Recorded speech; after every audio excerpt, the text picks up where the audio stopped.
యో రాజు ఏంది ఇంకా అట్నే నిలబడి ఉండవు అమ్మి కోసము నగలు బట్టలు తెచ్చినామని చెప్పుండారు కదా అవి ఇయ్యండి.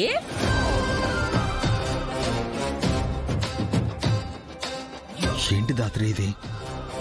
వాళ్ళ గురించి ఏమీ తెలియకుండా తెలుసుకోకుండా ఎంగేజ్మెంట్కి అలా ఒప్పేసుకున్నారేంటి? అత్తయ్య గారు వాళ్ళు చాలా తెలివిగా ఎమోషనల్ బ్లాక్మెయిల్ చేసి ఒప్పించారు కేదార్. అసలు అత్తయ్య గారు తన సొంత కూతురికి ఇలా మోసం చేసి ఇలాంటి వాడికిచ్చి ఎందుకు పెళ్లి చేయాలనుకుంటున్నారో నాకు అర్థం కావడం లేదు. శ్రీవల్లి గురించి మనకి తెలియని నిజం ఏదో ఉంది దాత్రి. అది బయటపడకూడదని పిన్ని ఇదంతా చేస్తున్నట్టుంది. టైం చూసుకుని అసలు అదేంటో కనిపెట్టాలి. అప్పుడే అత్తయ్య గారు శ్రీవల్లి మంచి కోసం ఇదంతా చేస్తున్నారా లేదా అని మనకు తెలిసిపోతుంది.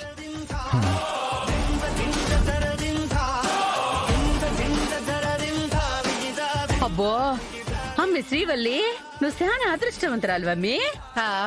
పెళ్లికి ముందే నిన్ను ఇంత ప్రేమగా చూసుకునే సంబంధం కుదిరినది.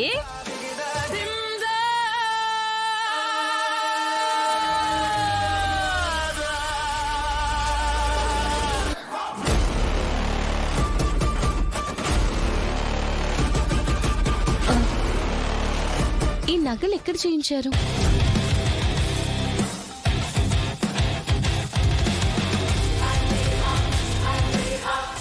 అమ్మో, అలా అడుగుతుందేంటి? కొంపదీసి కనిపెట్టేసిందా? అడుగుతుంది మిమ్మల్ని బ్రదర్. ఈ నగలు ఎక్కడ చేయించారు? మా ఫ్యామిలీ నగలన్నీ ఒక ఆచారి దగ్గర చేపిస్తామండి. ఆయన దగ్గర చేపించడమే ఈ నగలు. కానీ ఇవి చూడ్డానికి అసలైన నగల్లాగే కనిపించట్లేదు. ఇవి అచ్చు గిల్ట్ నగల్లా అనిపిస్తుంది.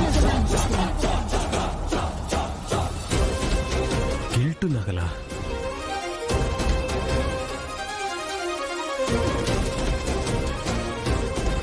ఒరిజినల్ నగలు తీసుకురమ్మని డబ్బులు ఇచ్చాను కదరా.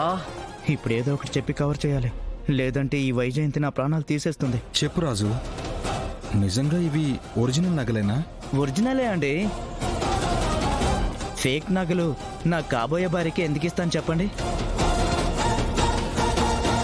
అంటే అవి తరతరాలుగా వస్తున్న నగలేమో జగదాత్రి, ఇంటి కోడలికిస్తారేమో. అందుకే నీకవి ఒరిజినల్ కాదనిపిస్తోంది. ఎంత పాత బంగారమైనా బంగారమే కదా నిషి. కానీ ఇది గోల్డ్ లాగే అనిపించడం లేదు.